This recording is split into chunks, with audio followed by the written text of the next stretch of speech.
பழனிமலை அடிவாரத்தில் பக்தர்களின் இலவச கார் பார்க்கிங்காக இருந்த 100 கோடி ரூபாய் மதிப்புள்ள கோவில் நிலம் ஒரே நாளில் வெறும் 2 கோடி ரூபாய்க்கு போலி ஆவணங்கள் மூலம் கைமாறியுள்ளது. இந்த மாபெரும் மோசடியின் பின்னணியில் இருப்பது யார்? சார் பதிவாளர்களின் மர்ம விடுப்பு, IAS அதிகாரியின் பங்கு, அமைச்சர்களின் உறவினர்கள் மற்றும் பினாமிகளின் தொடர்பு என ஒட்டுமொத்த அரசாங்க அமைப்பையும் உலுக்கியுள்ள பழனி தண்டாயுதபாணி சுவாமி மடத்தின் நில மோசடி வழக்கின் தலை சுற்ற வைக்கும் முழு உண்மைகளையும் இந்த வீடியோவில் விரிவாக பார்க்கிறோம்.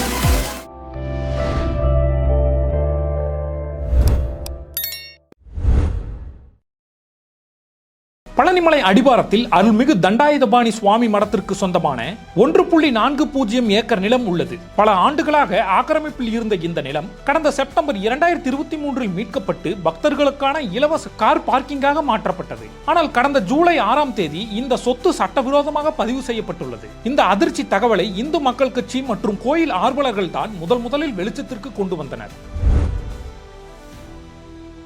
கோயிலுக்கும் மடத்திற்கும் சொந்தமான இந்த நிலத்தை விழுப்புரத்தைச் சேர்ந்த முருகதாஸ் என்பவர் தனக்கு சொந்தமானது என போலியாக கூறி அபகரிக்க முயன்றுள்ளார். இவரிடமிருந்து இந்த நிலத்தை திருப்பூரைச் சேர்ந்த வெள்ளைத்துறை மற்றும் பழனியைச் சேர்ந்த சேதுபதி ஆகிய இருவரும் வாங்கியுள்ளனர். நிலத்தை வாங்கிய இந்த இருவரும் இந்து சமய அறநிலைத்துறை அமைச்சர் ரமேஷின் உறவினர்கள் என்று சமூக வலைதளங்களில் எதிர்க்கட்சியினராலும் குற்றச்சாட்டுகள் முன்வைக்கப்பட்டன. ஆனால் அமைச்சர் ரமேஷ் இதை மறுத்திருந்தார். மேலும் இவர்கள் திண்டுக்கல் மாவட்ட முன்னாள் அமைச்சர் சக்கரபாணியின் பினாமிகள் என்று அரசியல் விமர்சகர்களால் சந்தேகிக்கப்படுகிறது.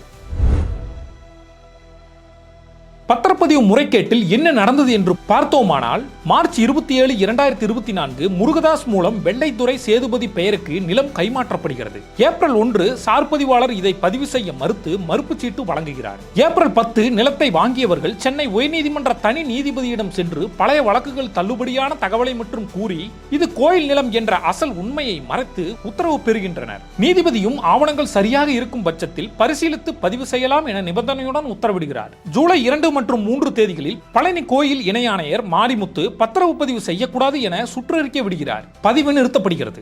ஜூலை 6 பழனி சார் பதிவாளர் விடுப்பில் செல்ல கொடைக்கானல் சார் பதிவாளர் ஜஸ்டின் மணிகண்டன் ஒரே ஒரு நாள் பொறுப்பிற்கு வந்து பின்னணியை சரிபார்க்காமல் நிலத்தை பதிவு செய்து கொடுக்கிறார்.